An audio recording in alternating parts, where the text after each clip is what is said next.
Hello friends, నమస్తే అండి. Welcome back my channel శ్రేణుస్వరన్.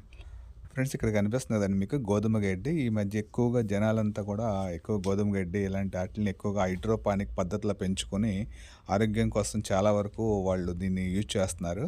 So మనం కూడా ఈరోజు వీడియోలో ఏంటంటే హైడ్రోపానిక్ విధానంలో పెంచుతున్న ఉద్దేశంతో రెడీ చేసాం. కొన్ని కొన్ని కుదరకపోవడం వల్ల దాన్ని మళ్ళీ వేరే చోట మార్చుకొని దాన్ని చేస్తున్నాను నేను. అంటే ఇక్కడ మీరు చూసారు కదా, కుండీలు హైడ్రోపానిక్ విధానంలో మనం ఎలా అయితే అవుతుందో.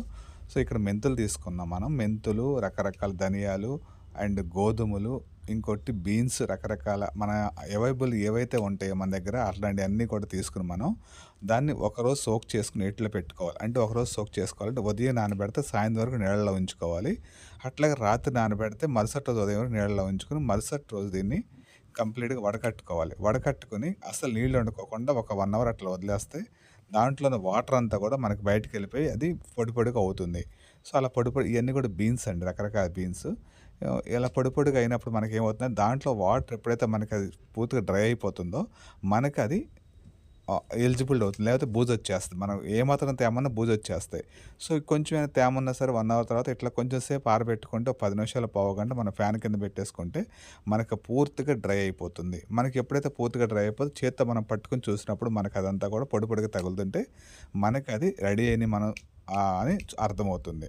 ఆ తర్వాత ఒక పొడి క్లాత్, కాటన్ క్లాత్, పొడి క్లాత్ తీసుకుని ఇవన్నీ కూడా మొలకలు రావడానికి టైం పడుతుంది కాబట్టి డైరెక్ట్గా పెడితే మొలకలు రావు కాబట్టి ఒక పొడి క్లాత్ తీసుకుని ఆ పొడి క్లాత్ మీద ఇవన్నీ కూడా వేసేసుకొని చిన్నగా మూట కట్టుకోవాలి. సో దేనికదే మన ఫస్ట్ ఆఫ్ ఆల్ చూసుకోవాలి, తేమ అనేది ఉండకూడదు. ఆ తేమ ఉందంటే మాత్రం మనకి డెఫినెట్గా బూజు వచ్చేస్తుందండి. బూజు వచ్చిందంటే మాత్రం మనకి ఏది కూడా మొలకలు ఎత్తవు. మనం ఒక రోజంతా సోక్ చేసుకున్నాం కాబట్టి నాన్ని కాబట్టి దాంట్లో వాటర్ పర్సెంట్ ఎక్కువ ఉంటుంది.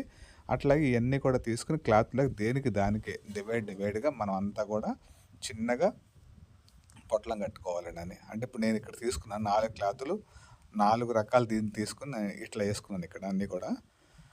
సో కొంచెం మళ్ళీ పల్చన తేమ ఉందని అనిపించింది నాకు. అందుకని నేనేం చేశానంటే మళ్ళీ ఇంకొంచెం సేపు ఆ క్లాత్ లాక్కుంటుంది కదనే ఉద్దేశంతో నేను దాన్ని అంతా కూడా ఆరబెట్టానండి. మళ్ళీ కొంచెం సేపు ఆరబెడితే ఏమవుతుందంటే ఎక్కడైనా తేమ ఉన్నా సరే మనకు ఆ క్లాత్ కాటన్ క్లాత్ కాబట్టి లాగేసుకొని మనకి ఆ తేమని పీల్చుకుంటే మనకి యూజ్ అవుతుందని లాగాను. ఏమాత్రం మీరు తడున్న గింజలు వేసారంటే మాత్రం మొలకలు ఎత్తకపోగా పైగా మనకి బూజు వచ్చేస్తాయి, తొందరగా బూజు వచ్చేస్తాయి. మనం మొదటికే మనకి వేస్ట్ అయిపోతాయి అన్నీ. కాబట్టి ఈ విధంగా నేను క్లాత్లో తీసుకుని మొత్తం మళ్ళీ కొంచెం బాగా డ్రై అయ్యేదాకా నేను ఉంచుకున్నాను అట్లా. సో ఇప్పుడైతే మనకు ఒక హాఫ్ అన్ అవర్ అయిన తర్వాత కంప్లీట్ మీకు క్లాత్ చూస్తే తెలుస్తుంది కదా, పొడి పొడిగా లాగేసుకుంది క్లాత్ అంతా. అంటే ఇప్పుడు మనకి అది పూర్తిగా డ్రై అయిపోయింది. ఈ డ్రై అయిపోయిన మనం ఏం చేసుకోవాలంటే రకరకాల పద్ధతిలో నేను ఇలా మడత పెట్టేస్తాను. లోపల గింజల నుంచి చుట్టూ కూడా 4 ఫోల్డింగ్ చేసుకొని పక్క పెట్టుకుంటున్నాను ఇట్లా. ఇది ఎందుకంటే ఫోల్డింగ్ చేసుకోవడం ఎందుకంటే మనం ఇలా ఫోల్డింగ్ చేసి పక్క పెట్టుకుని 4 కవర్లో ఇట్లా ప్రతిదీ కూడా ఇప్పుడు ఇందాక చేసిందేమో ధనియాలు, ఇది వచ్చేసి గోధుమలు. ఇట్లా మన దగ్గర ఎన్నైతే మనం అయితే అవైలబుల్గా మనం రెడీ చేసుకుంటున్నామో అన్నీ కూడా పెసలన్నీ కూడా చాలా బాగా వస్తాయి ఇలాంటి వాటికి. పెసలు, గోధుమలు లాంటివన్నీ కూడా. ఇప్పుడు నేను 4 క్లాతులు చేశాను కాబట్టి 4 కూడా ఇలా ఫోల్డింగ్ చేసి పక్క పెట్టుకున్నాను. తర్వాత ఈ 4 ఏం చేయాలంటే ఒక చక్కగా మన దగ్గర ఏదైనా ఒక కుండీ కానీ అట్లా ఉందనుకో. ఇప్పుడేమో పూర్తి డ్రై అయిపోయింది కాబట్టి దీన్ని కొంచెం నీళ్ళు చిలకరించుకోవాలండి. అంటే మనం స్టోరేజ్ చేసేటప్పుడు ఏమవుతుంది, కొద్దిగా గొప్ప తేమ లేకపోతే మళ్ళీ మొలకలు రావు కాబట్టి జస్ట్ ఈ క్లాత్ని తడిపితే చాలు, లైట్గా టింకరింగ్ చేసేస్తే అదేమవుతుందంటే కొంచెం నీళ్ళు అదవుతుంది. ఆ తర్వాత గాలాడని ఏదైనా సరే తీసుకుని మనం, నా దగ్గర అయితే ఇక్కడ కుండీ ఉంది అవైలబుల్గా, ఆ కుండీలో ఇలా పెట్టేస్తాను అన్నీ కూడా. గాలాడకుండా మనం పెట్టుకోవడానికి ఏమవుతుంది, ఇలా పెట్టేసి పైన క్లాత్ కప్పేస్తే మనకేమవుతుందంటే కంప్లీట్గా దీనికి డ్రై ఏరియాలు ఉండకూడదు, డార్క్ ఏరియాలు పెట్టుకోవాలి. అంటే చీకట్లో పెట్టుకోవాలి. మన పైన క్లాత్ క్లోజ్ చేసుకోవాలి. మనం మామూలుగా ఏదన్నా డబ్బాల్లో పెట్టుకోవచ్చు. ఇదే కాదు, మన దగ్గర ఏమైనా అవైలబుల్ డబ్బాలు, మూతపెద్ద డబ్బాలు ఉంటే ఇంకా బాగా పనిచేస్తుంది. సో నా దగ్గర ఇది ఉంది కాబట్టి నేను ఇది క్లాత్ కట్టేసుకున్నాను. ఏదైనా అవైలబుల్ ఉంది కాబట్టి దీనికి క్లాత్ కట్టేసుకుని పక్క పెట్టేసుకున్నారు. పక్క పెట్టుకున్న థర్డ్ డే చూసారు మొలకలు ఎలా అయితే వచ్చినాయి ధనియాలు అనేది. అసలు ధనియాలు అనేది 9వ రోజు కూడా మనకి మొలక రాదు. 9వ రోజు కూడా మనం మట్టిలో వేస్తే రాని మొలకలో థర్డ్ డేకే మనకి ఎంత చక్కగా జనరేషన్ అయ్యో చూడండి. అంటే ఇదంతా కూడా ఒక ప్రాసెస్ అండి. ప్రాసెస్లో మనం చేసుకుంటూ వెళ్తే చక్కగా వస్తాయి. ఒక్క ధనియం కూడా మనకి ఎక్కడ కూడా ఇది పాడవలేదు. ప్రతి ధనియం కూడా మనకు మొలకలు ఎత్తింది.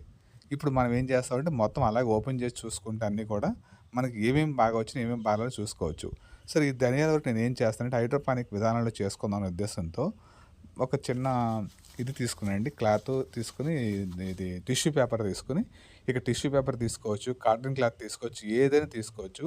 అడుగున జల్లి గిన్నె ఉన్న గిన్నె తీసుకొని ఆ టిష్యూ పేపర్ వేసేసి దానిపైన ఈ గింజలు జల్లుకుంటూ వెళ్ళిపోతే మనకు ఆల్మోస్ట్ మొలకలు వచ్చినాయి కాబట్టి, మొలకలు వచ్చినాయి ఒక 3 డేస్ అయినాయి కాబట్టి ప్రాబ్లం ఏం లేదు. అన్నీ జర్మినేషన్ అయినాయి. పల్స్‌గా ఇలా జల్లేసేసుకుని మొత్తం కూడా ఇక్కడ మీరు టిష్యూ పేపర్ అయినా వేసుకోవచ్చు, లేకపోతే పల్చని కాటన్ క్లాత్ అయినా వేసుకోవచ్చు. సిల్క్‌కి మాత్రం వేయకూడదు. కాటన్ మాత్రం వేయాలి. కాటన్ వేస్తే ఏమవుతుందంటే మనకి కిందకి వచ్చిన వేరు అనేది ఆ క్లాత్‌లోంచి కిందకి వెళ్ళిపోవాలి హౌస్‌లోంచి. ఫస్ట్ ఆఫ్ ఆల్ తీసుకోవాల్సింది కింద జల్లి గిన్నెలు తీసుకోవాలి. ప్లాస్టిక్కా లేకపోతే బియ్యం ఆడపోసే బుట్టల ఏదైనా కావచ్చు. జల్లి గిన్నె మాత్రం కంపల్సరీ కావాలి అక్కడ కింద. దాన్ని నేనేం చేశాను డైరెక్ట్‌గా వేయలేం కాబట్టి మనం టిష్యూ పేపర్ పెట్టుకున్నాం. టిష్యూ పేపర్ పెట్టుకొని దానికి ఏం చేశానంటే అడుగున ఈ గిన్నె ఇంకో గిన్నెలో పెట్టి వాటర్ పోసుకోవాలి. సో వాటర్ అనేది మనం ఏంటంటే గిన్నెకి టచ్ అవ్వాలి తప్పించి గిన్నె దానికి వెళ్ళి దాంట్లో మునక్కూడదు. పైనుంచి వచ్చే వేరు కిందకెళ్ళి దాన్ని తగలాలి తప్పించి డైరెక్ట్గా మనం ఏమాత్రం వాటర్ తగిలిందంటే దానికి అది కుళ్ళిపోతాయి అన్నమాట. వాటర్లో కుళ్ళిపోతాయి. అందుకని మనం ఏం చేయాలంటే ఈ పైనుంచి వచ్చిన వేరు మాత్రమే కిందకెళ్ళి ఒక హాఫ్ ఇంచు కిందకి వెళ్ళి నీళ్ళకి తగలాలి. ఆ లోతుగా మనం పోసుకోవాలి. దీనికి టచ్ కాకూడదు. పైన పెట్టిన గిన్నెకి ఎప్పుడు కూడా మనం టచ్ కాకుండా పెట్టుకోవాలి.